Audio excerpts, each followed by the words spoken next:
If you believe a better world starts from within, you're in the right place. Welcome to Hold the Light. I'm Lori Gunning-Grossman, founder of Hold the Light Collective.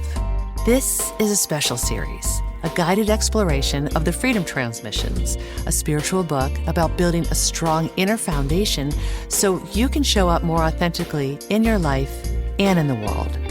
Let's begin.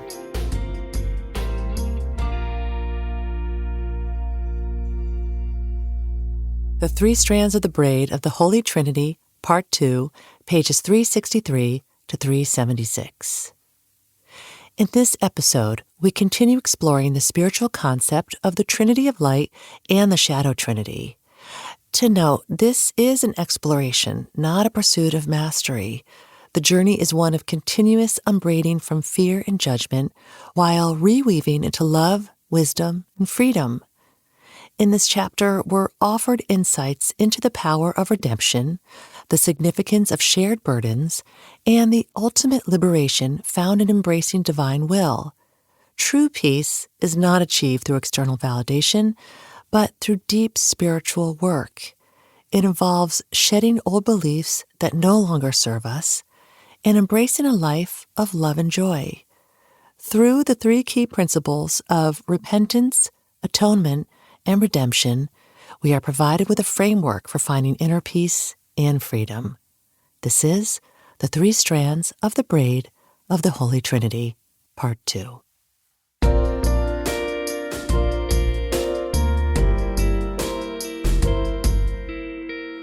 The spiritual journey towards peace, it's not meant to be a burden. As the book tells us, let this be an exploration of joy through unbraiding from all that is not joy. Even when we experience pain or struggle as we unbraid from old patterns, there is value in the process. If things feel overwhelming, it's okay to step away, as long as we return. When life feels heavy with grief or hardship, we are reminded that joy is not the absence of pain, but the lens through which we see it. Much like a patient in a waiting room, waiting to be stitched back together, we are asked to be a patient, not grumbling about the wait, but trusting the process. Struggles are not punishments. Every hardship is an invitation to grow. Choosing joy does not mean avoiding pain. It means seeing it through a different lens. And so we cannot evolve by running from what we need to face.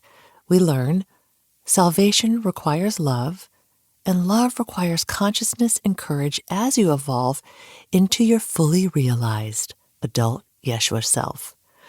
To embody our highest selves, we must bring consciousness and courage to our spiritual evolution.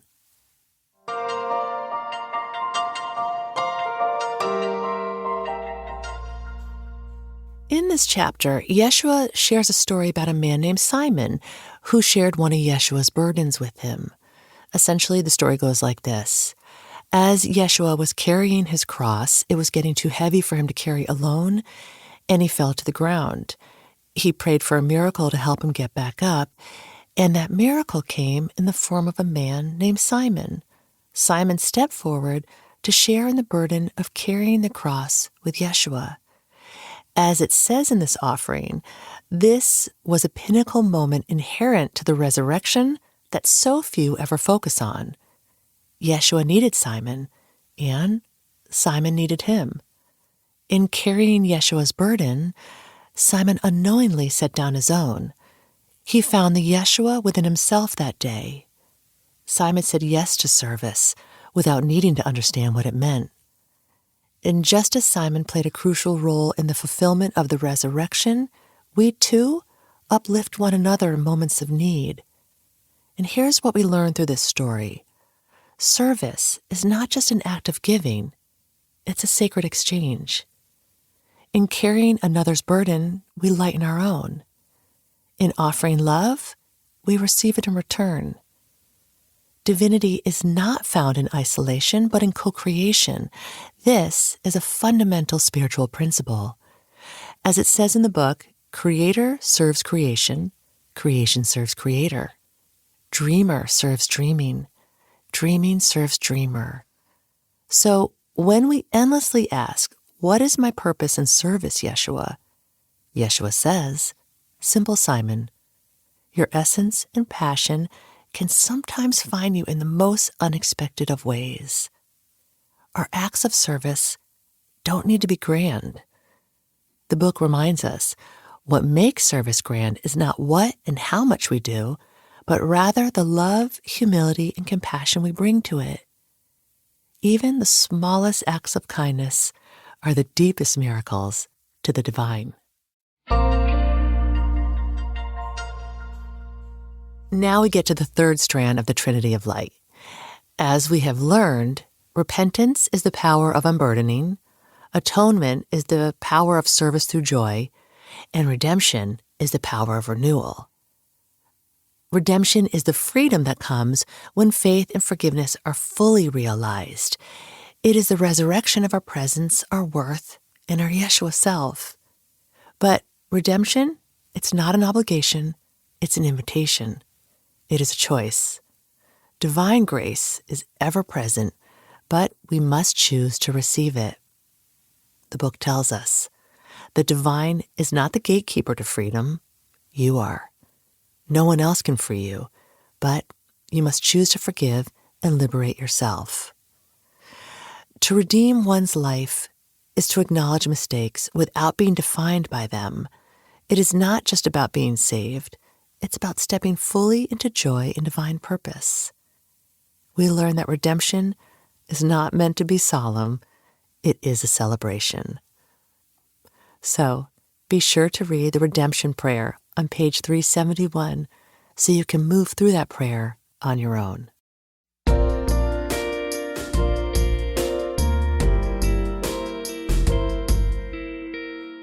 So, up until this point in this book, many pathways to peace have been shared with us.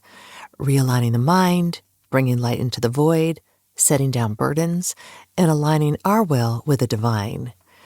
But spiritual growth is not about rushing to absorb everything at once.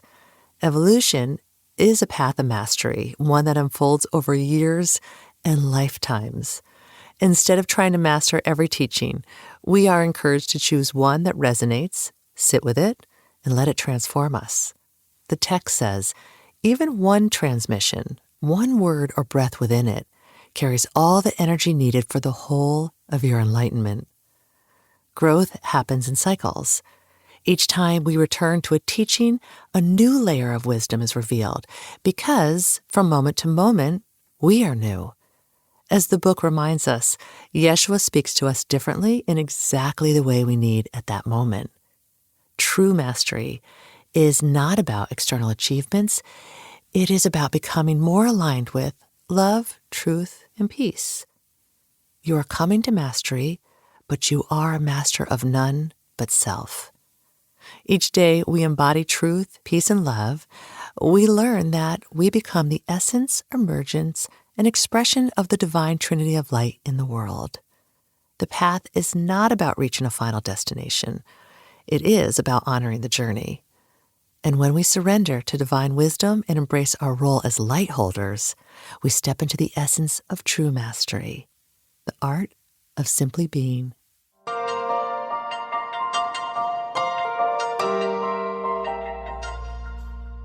So, to review, the Trinity of Light is a spiritual framework that offers us a path from limitation into freedom, healing, and divine connection, guiding us away from the Shadow Trinity, separation, judgment, and fear that keeps us trapped in illusion and suffering.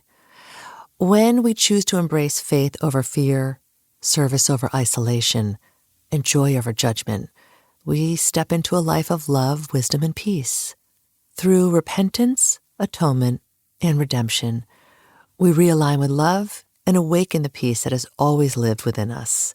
This is not about searching for something outside of ourselves. It's about remembering who we truly are. The invitation is always here to let go of burdens, embrace divine grace, and walk the path of light with courage and joy. And when we do, we not only transform our own lives, but also contribute to the greater tapestry of love and service in the world.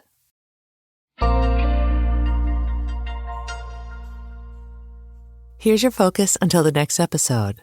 Listen to the meditation at the end of this chapter. Read or reread the chapter called Salvation, found under Transmission 8, Deliverance, pages 379 to 404. Listen to the meditation at the end of that chapter. And in the audiobook, listen to Salvation, found under Transmission 8, Deliverance. All links and information are in the show notes. Thanks for listening. Keep holding the light. If this series is resonating with you, I'd love to stay connected. Visit holdthelightcollective.com to sign up for my weekly newsletter, Build the Light.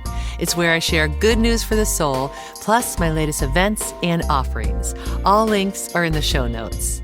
And if this podcast has meant something to you, the most generous thing you can do is share it with someone. Hold the Light is produced by me, Lori Gunning-Grossman, with additional producing and sound design by Jonathan Grossman, who also wrote our original theme music. Until next time, keep holding the light.